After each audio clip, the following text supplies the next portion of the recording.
Why did Russia privatize its industries?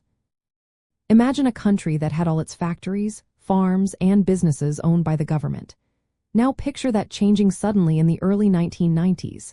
That's what happened in Russia.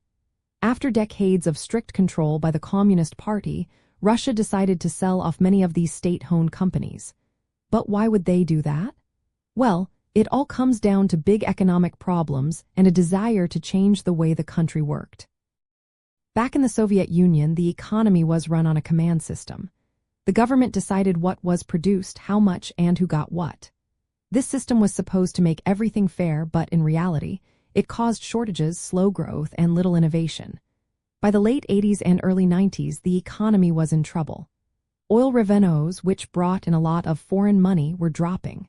People were unhappy, and the Soviet Union was starting to fall apart. Russia saw privatization as a way to fix these issues. The idea was to move from a system where the government controlled everything to one where private businesses could thrive. They wanted to create incentives for managers and workers to work harder and be more productive. The hope was that private ownership would lead to more competition, better products, and a stronger economy overall. The process involved giving ordinary citizens vouchers.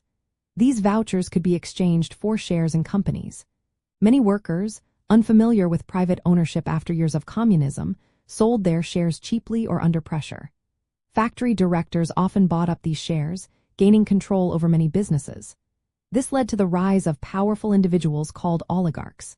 They acquired large parts of the economy, sometimes through shady deals rather than creating new value.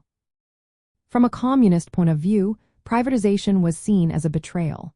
The core idea of socialism is that resources and production should be shared equally among people.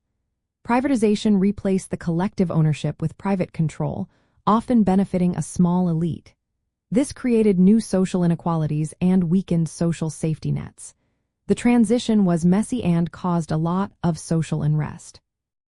In the end, Russia privatized its industries to try and jumpstart its economy and escape the failures of the Soviet system. They wanted to build a market economy based on private enterprise. But the way it was done led to rapid wealth concentration and social upheaval. Many argue that it was a necessary step, but one that came with serious challenges and unintended consequences.